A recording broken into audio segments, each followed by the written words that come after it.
You're listening to eLearnChat, where talk is knowledge. Hello and welcome to eLearnChat, our new podcast featuring prominent leaders, shakers and movers in the e-learning and training industry. Your co-hosts are Rick Zanotti and Terrence Wing.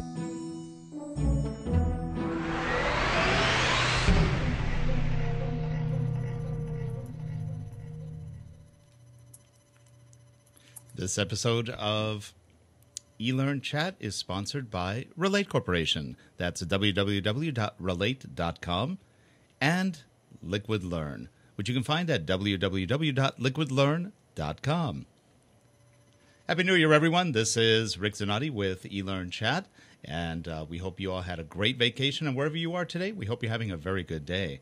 Well, today we've got a special guest, but before we introduce her, let me introduce you to our co-host, Terrence Wing. Good morning, Terrence, and Happy New Year. Good morning, Rick, and good morning and Happy New Year to all of our live guests and those of you that are watching this on a recording. I just wanted to give first, in wishing everybody a very prosperous Happy New Year, I wanted to get some of the logistics out of the way here too, and that is that if you want to participate, we definitely welcome it, we encourage it, and you can do that through Twitter by following the hashtag #eLearnChat. And I'll be monitoring that throughout the entire program, as well as when we're off the air. I still monitor it and would love to hear your feedback. Also, you can chat in the justin.tv/relatecorp chat window, and we'll be sure to answer your questions there. And last but not least, we're simulcasting this broadcast on Facebook, and you can see it there at facebook.com/ISD20. That's Instructional Systems Design 2.0 fan page. So that's all my my logistical stuff, Rick. So I'll throw it back over to you so you can introduce our next exciting guest. And we have a very special guest today. We're starting the year off with a bang. Anyway, she is Cindy Huggett, and we're going to put her on camera in a moment. She is a virtual training expert, and she has done a lot of work with virtual training and collaboration using a lot of different tools. And she also wrote a book recently called Virtual Training Basics. And I have it up on the screen right now so you can see it. This is a great book. In fact, I reviewed it on Amazon for her, and it is just a very good book, an excellent beginning guide to virtual training with a lot of good tips. And without any more delay, let me introduce you to Cindy Huggett. Cindy, how are you today? I'm great. Thanks, Rick, for such a nice introduction. Hey, everyone. And Happy New Year to you. To you as Good well. Good morning. Cindy, what made you write the book? That's a great question. About the beginning of 2009, I realized that I kept getting asked the same question over and over again, and that was, well, how did you learn to do virtual training? I was in a room of about 80 trainers, and somebody asked the question, how many of you are doing virtual training? And not one hand went up. And this was, mind you, just 2 years ago from the date of today's recording, not that long ago. I was shocked.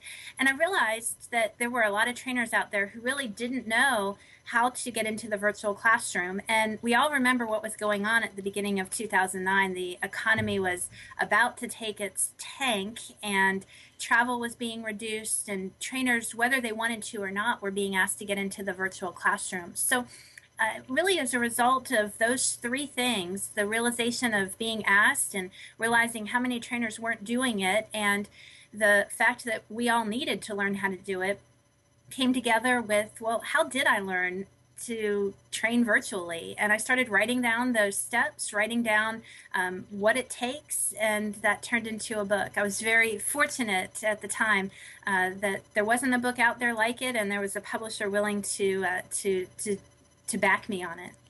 The book is actually published by ASTD, but it's available through ASTD and Amazon, correct? Correct. So you can go to the ASTD Press Bookstore, or you can go to Amazon.com. Now, I also read the book, but I'm going to make you jealous because my copy of the book actually has an autograph in it from Cindy. So I hunted her down during one of the ASTD conferences, and I made her sign it. But she was more than happy to do it. We kept missing each other that entire day. But this is one of those books that, as I read through it, it's a great reference book that, as you're sitting down prepping for your webinars or your virtual classroom events, it's great to go back through and just kind of get those reminders that these are some of the things that I should be focusing on, because like all training, you get in that routine and your training can start to become very dry. And with virtual training, it becomes even more critical for you to be on your toes, because there's so many things that can work against you in that environment. So thanks for writing this book, Cindy. It has a place of honor on my bookshelf, and actually the ends are getting a little worn, because every time I do a virtual classroom, I have a tendency to pull it out to do my prep work. Well, thank you for that. Thank you. Take your virtual bow. It's really designed for somebody who is familiar with training. Maybe they've done some classroom stand-up training, maybe they've done presentations, and they're just getting started in the virtual classroom. But I've also had trainers who have been delivering in the virtual classroom. They've been delivering webinars or delivering online, and they find, we can always go back and refresh our skills. Or I learned on my own, and there was something that I picked up or something that I learned. What I did for the research in the book, not only drawing from my own experience, but I interviewed a lot of trainers, and I said, tell me your experience. What do you wish you knew when you were first getting started? What do you wish that someone had told you, or what did you learn the hard way? And so one of the, I think, best parts of the book is hearing the stories from other trainers. What did they learn, or what advice would they give to somebody getting started in the virtual classroom? Or now that they've been doing it for a while, what's their best tip that they would share? Now, I'd have to say the chapter that I wanted more from was the chapter on engaging the viewer. Viewer / learner / whatever we want to call them. Because it applies not only to the virtual classroom, but it just applies to the classroom in general, even the brick and mortar classroom.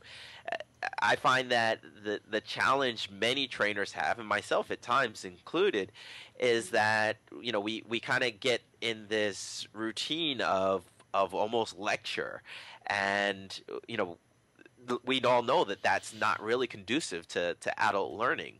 So if you ever do a sequel to your book, I think that's the area that I know personally I would like to hear more about. What are some tools, some tactics, some exercises, some things that you're doing or that you've seen other people do that pulls the learner into this web environment and makes them want to pay attention to the webinar that's going on and not multitask by doing their emails or writing their lunch or eating their lunch or writing tweets or whatever they do when they're actually not tuned into the course. Because I think, and you said that many times in your book, that the dynamic of the virtual classroom is that you have to deal with a learner that is going to multitask while they're watching your webcast. Terrence, I think you hit on something really interesting, and it's what's been swirling around lately for me, is the difference between interactivity and engagement in the virtual classroom. Because the tools that we use in the virtual classroom, the polling, the whiteboards, the breakout rooms, the annotation, all of those different things can generate interactivity. I think in the virtual classroom, though, we want to go beyond interactivity. That's just the first step. We want to get to engagement. Imagine the parallel in the regular face-to-face classroom. We can do activities and games just to do them, yet is that really engagement, and is it meaningful engagement? And so I think you've hit on something there that really deserves to be explored, and I would love to hear some thoughts from those of you in the chat window on that, for those of you who are able to. And you're right, engagement is so crucial because you really can't see what they're doing unless everybody's got a webcam, which usually doesn't work because of bandwidth issues. And how do you keep them motivated? How do you keep them alert to what you're doing? And like you said, if you're not engaging them, well, you're probably losing them. There's a good chance that they're kind of, like you said, doing 100 other things.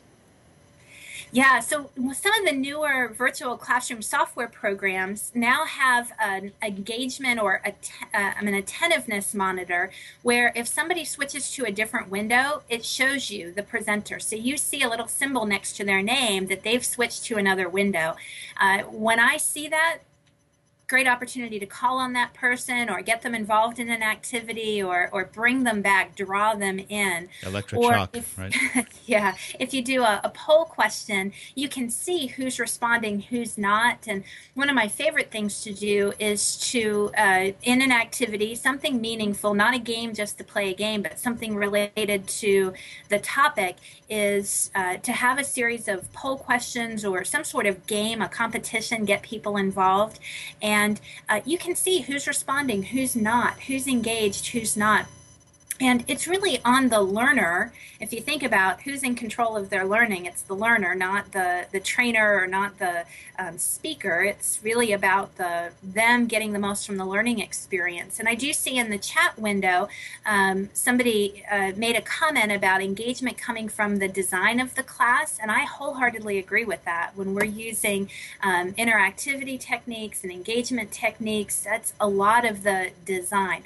Anyways, back to the how do you know if they're with you or they're engaged? It's the design. It's keeping an eye on. Are they paying attention? Are they interactive? Are they contributing? It's one of the reasons why I think in virtual training, you're really looking at small groups. We're not talking about a webcast that could be to the thousands or to the masses. We're not even talking about a webinar. I know that's a common term that a lot of people use for virtual training, but for so many people, a webinar is just, let's throw a PowerPoint up on the screen, let's put some slides there and have one person talking. And we're really talking about training. So small groups, 12 people, 10 people, 15 people at the most, in my preference, so that you can have that rich discussion and dialogue. Now, what are I know some of the favorite tools you've used. What are your favorite tools as far as virtual classrooms and really kind of virtual collaboration when you're in a training arena? Yeah, great question. It's one I get asked pretty frequently. There's a lot out there, and right now my current favorite, the one I'm using most often, is Adobe Connect. And they're coming out with a brand new version that I have not yet used, but even takes the classroom to the next level from what I'm told. I'm using version 7, and version 8 is coming out. Looks really, really promising for some additional interactivity tools. The other one that I use most often is WebEx Training Center, and that's one piece of advice that I'll offer up. If you are working with someone and they say we're going to use a tool or use a virtual classroom, it's not enough to know just the name of it, but you've got to know the version. So there's WebEx, for example, Event Center, there's WebEx Meeting Center, and there's WebEx Training Center. So I want to be really clear and say WebEx Training Center is the one that I use because it gives you additional training functionality like breakout groups that some of the other versions don't have. Of course, there's lots of others out there. GoToMeeting is one. Microsoft has a tool with live meeting. Several others. Illuminate is a popular one. The two that I mostly stick with are Adobe Connect and WebEx Training Center. Yeah, I got the chance to use GoToTraining recently, and that's not too bad either. It's sort of like GoToMeeting on steroids. It has more capabilities for interactivity, and it actually worked pretty well as well as the other ones. We use Connect a lot. I've used WebEx with some of our customers. They have it, and we tend to use it with them. And all the tools are similar, but they're all very different at the same time. What I like about Connect, and I think probably one of the things you like about it, is how you can set up a room. Yes, you have multiple layouts and you can very quickly switch between what the participants see on the screen, and it really does help keep them engaged. Think about what you know around keeping someone's attention, taking from marketing and media and entertainment, where the screen is constantly changing for that reason. And so one of those benefits of using Adobe Connect is you can very quickly change the screen, the layout, what's on the screen, and so that's really the reason why it's my favorite right now. I see a couple of comments that are coming through the chat window around using video in training. And so while we're on the topic of what tools do you have in a virtual classroom, the classes that I do a lot of soft skills, a lot of leadership, a lot of customer service type of training in the virtual classroom. And it's helpful for me to use video because it shows a demonstration of a skill and how it's used. And we can talk about, what do you think about that skill? What was missing? What could we add to it? And that's also one of the features of Adobe Connect, that I can play video very easily. I've struggled with some other virtual classroom softwares where in order for the participants to view a video, they need to have a special plugin or they need to have something that's installed on their computer. And for me, the videos that I've shown, Adobe Connect has been the easiest. Now, it's certainly possible in others. And when I say video, I don't necessarily mean a webcam like we're doing now at the talking head as a presenter. You certainly can do that in the virtual classroom, but I mean a video demonstration like you would show in a face-to-face class. So typically pretty short video clips, 2-3 minutes at the most. And I do see that the question in the chat window about that. So it's a great one. There was another question in the chat window that I do see. Anything about video first, and then we can come back and talk about the length of classes. There's also... Go ahead. I'm sorry. There's also a tool called DimDim, and the advantage that one has over the others is that it's browser based. So if you're dealing with a crowd or an audience that doesn't have the ability to download some of the software that's required from some of the other webinar vendors, and that I believe it's probably one of the cheaper ones of all the webinar vendors. Yeah. Do you have any experience with DimDim? I haven't, but it's on my list of things to check out in the new year. I've heard good things about it. And going back to what we said earlier around the design, and engagement is really about good design. If you know that video is an important part of the learning, yet it's not possible with the technology that you're using, then have it as a pre-work assignment or as an action learning assignment between virtual sessions. It's pretty rare that if you're going to have a successful training or learning event, that you're just going to one virtual session. The participants are going to be doing things ahead of time, they're going to be doing things after, or it's going to be a series. And so you can always have a streaming video. Go check out the video on YouTube, or if you've got a private proprietary site that you use. And that way they're still getting that demonstration, and you can use your virtual classroom time for the discussion and the things that require to be live in person. I think you can even use links in some cases where they can actually, from the virtual classroom, link to a video and then watch it on their local machines. Though, again, that takes them a little bit away from the classroom at any one time. Then you need good design to bring them back. Yeah, yeah. It's that electric prod again. So we have a question that we kind of passed through a while back there, but I wanted to give Bill a chance to get his question answered here. He was asking, what is your take on the length of your virtual training sessions? And it kind of has multiple parts here. Do they have to be short?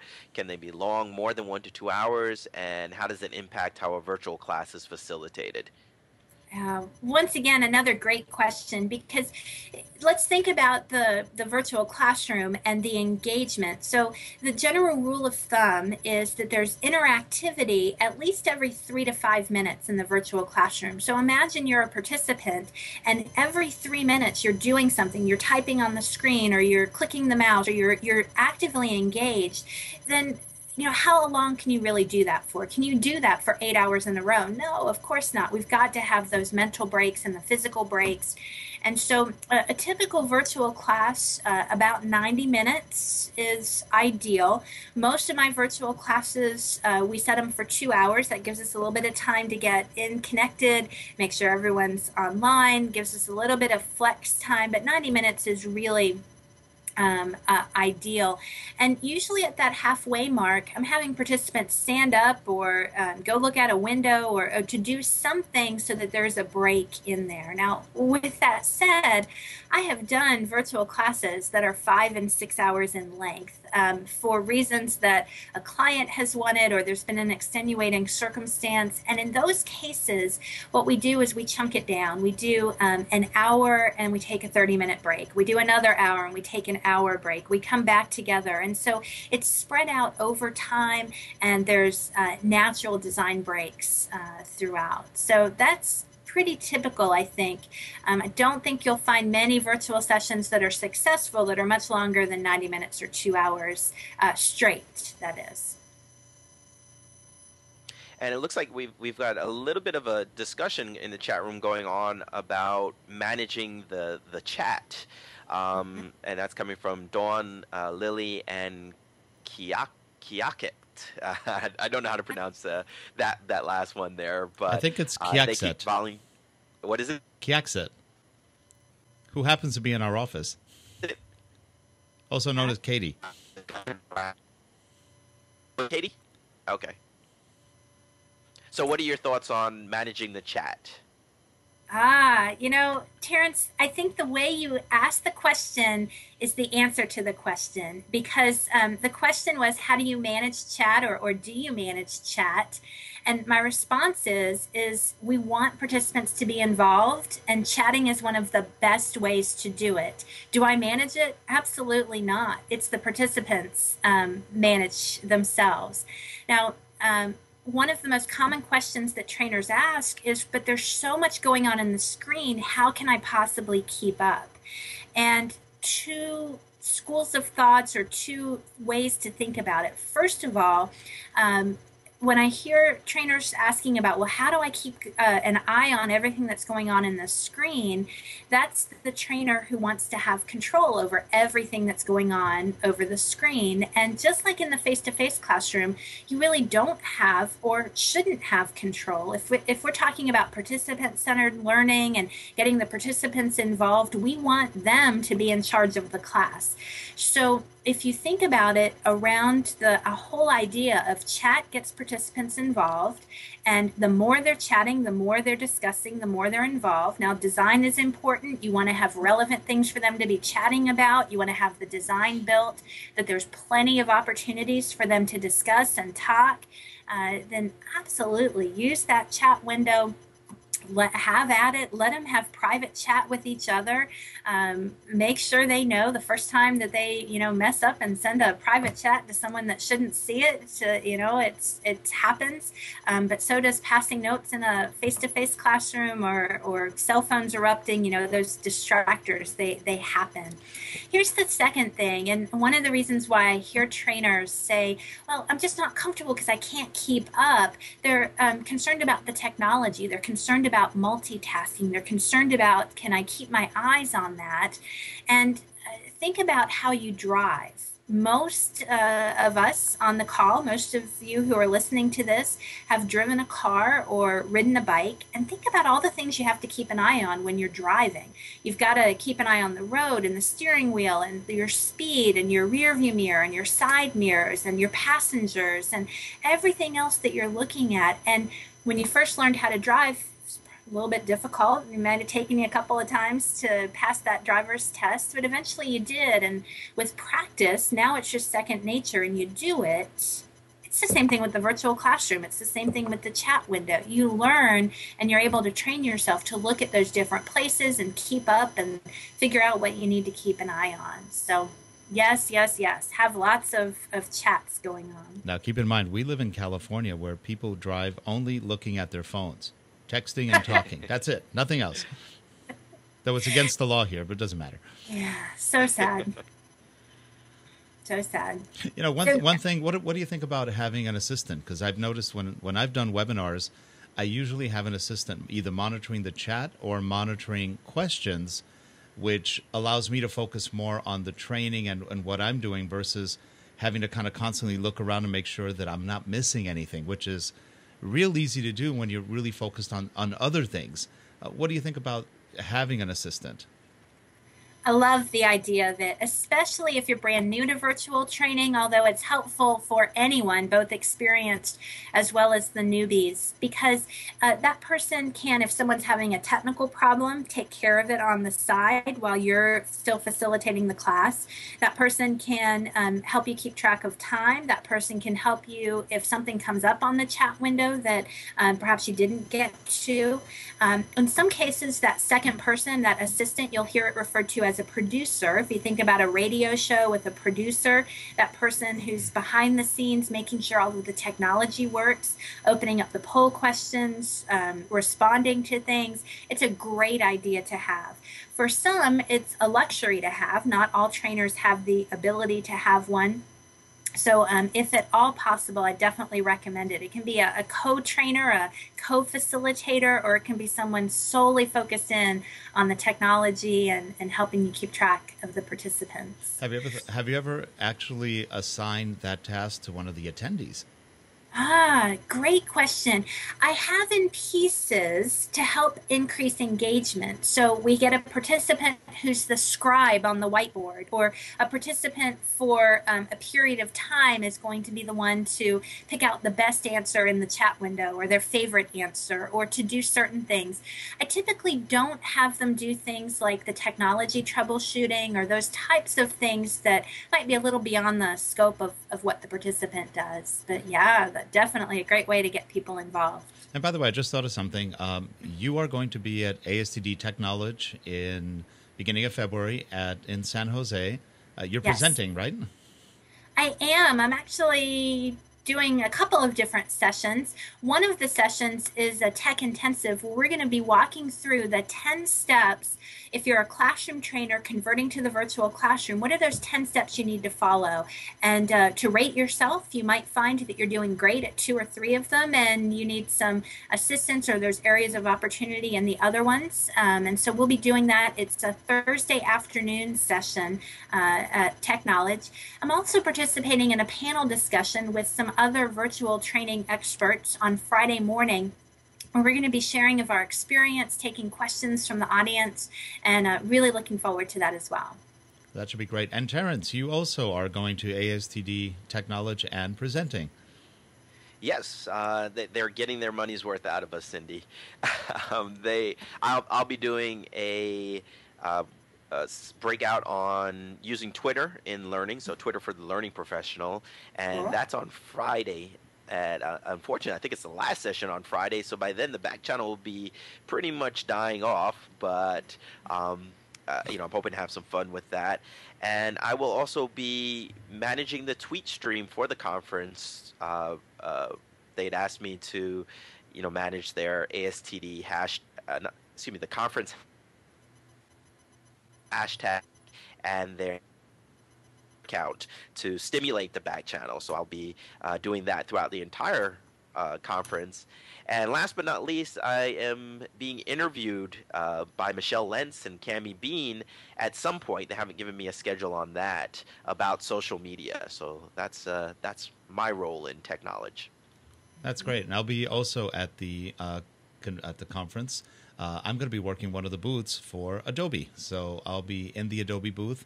And if you're at the conference, please drop by the booth, say hello, talk about some of the Adobe products and what they're coming out with as far as e-learning. And again, we'll all three be there, so you can have the three musketeers all ready to go and have some fun at the conference. So definitely come if you're anywhere near the San Jose area, or if you're traveling out. Love to meet you guys in person. It'll be a fun show. And then the next big show will be in Orlando, Learning Solutions by the eLearning Guild. And I believe, Terrence, you and I are going to be presenting there as far as I know. I don't think it's official yet, but I think it's official. So anyway, we'll see what happens there. And I believe you're presenting too, Cindy? Yes, I sure am. I'll be there in Orlando doing a very similar session on virtual training basics. That's great. That's really good. So if somebody's starting out as a virtual trainer, like I did this about 10 years ago, but then I started again last year, and it was kind of a relearning curve because the tools changed and some of the techniques have changed. What is your best advice for somebody just getting into, aside from buying your book, which actually is a definite, I would consider that a recommended textbook for somebody getting into it. But what would you give as initial advice for somebody who's never done virtual classroom training and who you want to, and wants to do well at it? Yeah. So there's a number of resources out there. If you do a Google search or you search on Amazon.com for resources on getting started with virtual training basics, that type of thing, you're going to find a ton of resources out there. But we all know that book knowledge is one thing, and it's the experience, it's trying it out, that's another. And so I would encourage someone to get started as a participant. Start taking classes. Most of the vendors of virtual classroom software programs have got free sessions on their sites. Or these days, most companies have some sort of training that's available online. So start out as a participant. Take as many of those classes as you can. Be an observer, be a learner, and learn what works for you, what keeps you engaged. What tools do you see that you like, that you think are useful, and what things are not working so well for you. And so by doing that, that's going to help you in the regular classroom, the virtual classroom, when you get started. When you're ready to do your first class, practice, practice, practice, practice, and prepare. One of the things that I share with folks who come to my sessions, and there's actually a picture in the book as well, is a picture of a setup of before delivering a virtual classroom. And I was joking with Rick and Terrence before the session. I've got not only my computer, I've got a second computer here. I have 2 phones sitting next to me, all of the things that I have for preparation, and then backup plans for those if they don't work, and then backup plans for that if that doesn't work. So your setup and your preparation is key. But here's the thing, and I think that trainers think, well, virtual training is different from face-to-face training. And that's true, it is. But in many cases, it's not. Think about if you were to go deliver a face-to-face training class, all of the preparation that you would do. You would have all of your notes, you would have backups for those. If you're showing a video, you're going to have a backup for that video. What happens if the video player doesn't work? What do you do if your laptop doesn't work or your slides don't show? What do you do if an activity doesn't go so well and you've got to switch and do something else? It's the same type of preparation you do for the face-to-face classroom and the virtual classroom. We just add the technology in even more so in the virtual classroom. So remember that you already know a whole lot about training and learning and adult education and ways to engage adults. And so let's just transfer that to the virtual classroom. So that's my recommendation for someone who's just getting started. And there's some great ones there, especially the one about watching other people do presentations, because you learn a ton from that, good and bad. You learn what works, what doesn't work, and I always tell people, be critical. Be critical of what you're watching. Not necessarily be negative, but be critical. What worked, what didn't work, were you bored, were you engaged? All the things that you don't want to do badly, try to learn from those who are maybe making mistakes, maybe doing it right, but get as much from them as you can. Terrence, do you have any recommendations that you've done in your virtual training? Well, I have a habit. I'm a virtual training thief. In that I steal as much as I can from other trainers when I see them doing some engaging things, and some of my ideas have come from Cindy, but I would say my biggest tip for somebody wanting to design virtual classrooms is to sign up with all the vendors, and they will give you a calendar full of opportunities for you to learn. Now, and you get a chance to see different techniques from different presenters. Also, eLearning Magazine does a lot of free webinars, and some of them have a tendency to be a little dry and a little a lot of lecture, but that's a great way to see some of the things that you don't want to. So you don't want to do. So you start to build this great empathy for your learner the more you experience the webinar from the learner's perspective. So my biggest recommendation for anybody, including the seasoned webinar professional, is to keep attending as many webinars as possible to see the do's and the don'ts and to adopt your training style accordingly.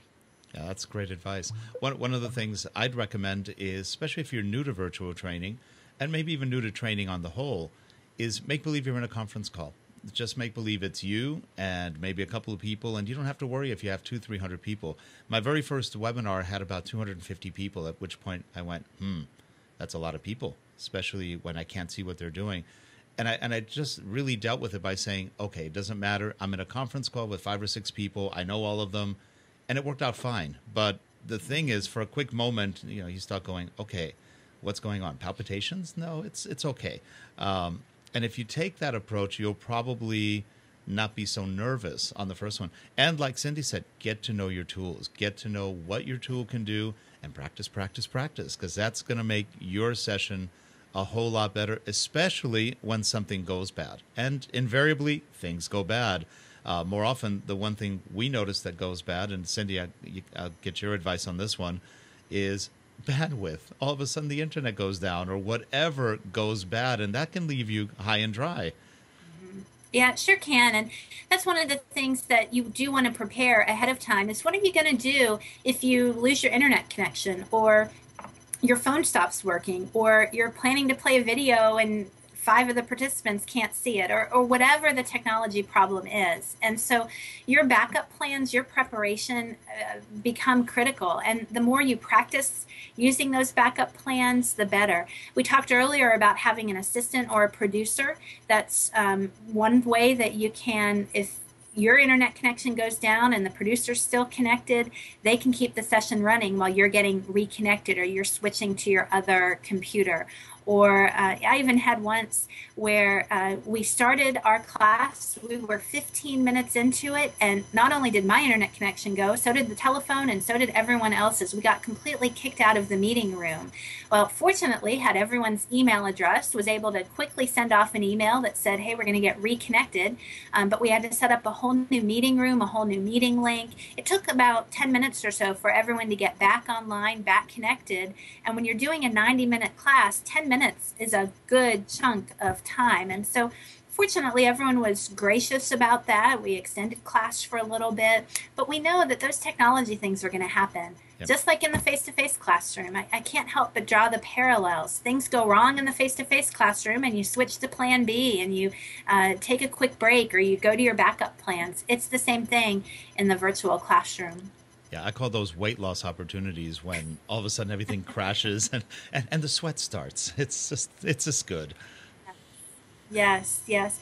Something that we've touched on it so many times throughout this conversation, but we've not actually brought it out to the forefront. And I think it's important, especially as we're talking about troubleshooting, is that as similar as virtual training is to the face-to-face classroom, it really is a different medium or a different methodology for delivering learning. And one of the things that we know is, it's shorter chunks, it's shorter periods of time. Therefore, many people think, well, therefore it's less expensive. And in some cases, that's true. However, the caution is that because it's a new way of doing something, we do need to have some change management involved. And that's change management for the trainer, that's change management for the participants, that's change management around our learning and training design. So we don't take just a classroom class and dump it into the virtual classroom. We don't take a classroom trainer and just dump them into the virtual classroom. We also don't want to take participants and just dump them into the virtual classroom.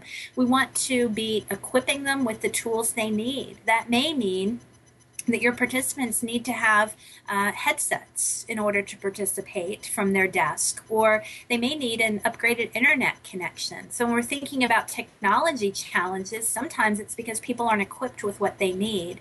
Trainers may have a reduced travel budget, but their technology budget might need to go up because maybe they need 2 or 3 different laptops. And that's a different way of thinking for some people. We already talked about having a design that's different. So that's something I think is really important for trainers and participants and organizations alike to be thinking about. That's really good advice. Terrence, anything going on in the chat room?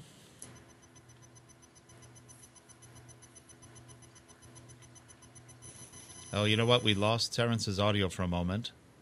I'm sorry. There we go. There it is. Is it back? It's back. That's, again, technology issues. But actually, that's a user issue on that one. Since I'm feeling under the weather, I didn't want you to hear my Darth Vader breathing, so I muted my microphone. Oh, I thought so you were showing the wouldn't have to hear technique of learning how to do mime right before your internet breaks down. You just start doing a little bit of mime work. And Yeah, you don't know how to read lips? I thought you did. But the chat room is giving a lot of thumbs up and approval of all the things that Cindy's saying. So it looks like we've got some experienced webinar creators or developers or presenters. Sorry about that. That chat Love room it. gets really gaspy.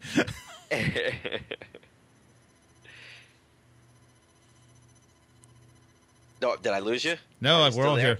Oh, okay. Just an awkward silence there.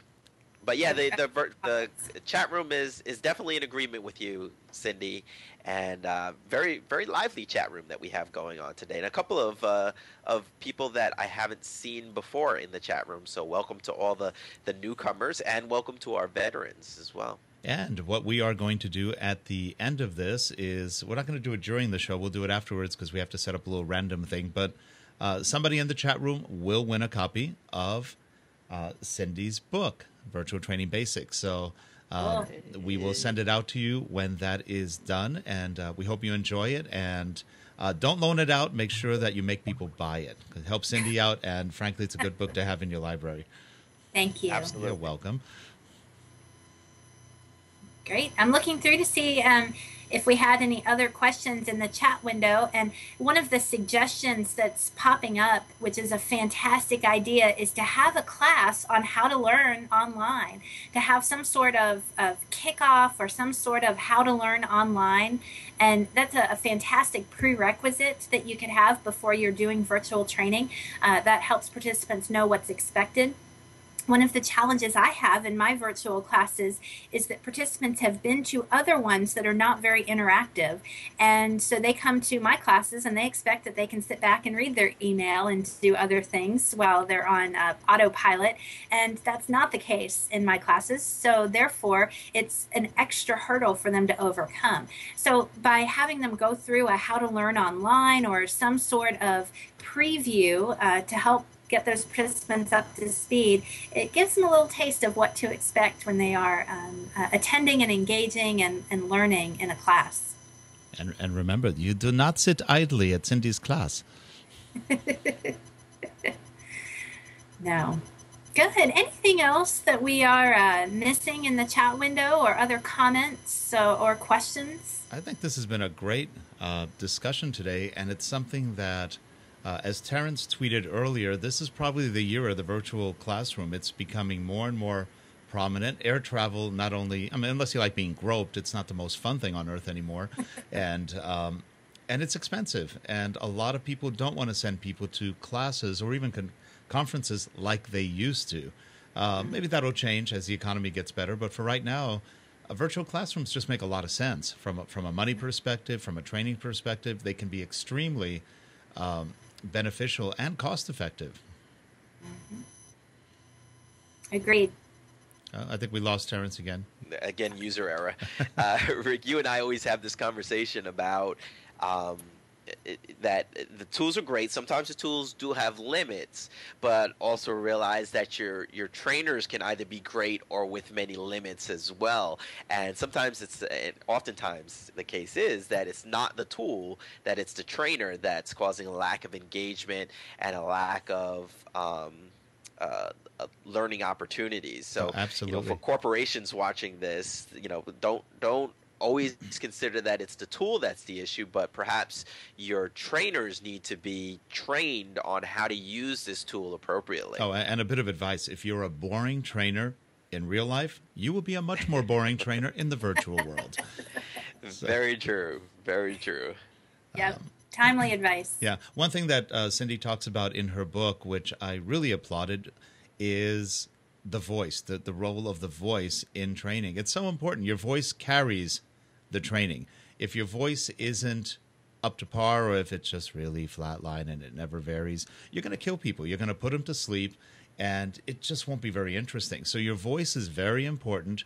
And practice reading out loud, practice giving classes, just practice as much as you can to make sure that your voice carries where maybe you wouldn't have that problem in person. In a virtual classroom, your voice is it many times. And unless you're on the video, unless you're on a webcam all the time, which usually we're not, your voice has to carry a lot of that interactivity and the voice. So those are things that she covers in the book, which I thought were 100% right on and important, often overlooked. And that's so key to a successful training session. Yep, it's something that you want to use to your advantage, and you want to make sure it's not in the way. And you also, as long as we're thinking about voice and getting back to the participant engagement, if you're doing a one-way webinar or one-way presentation, you're the one that's going to be doing most of the talking as the trainer.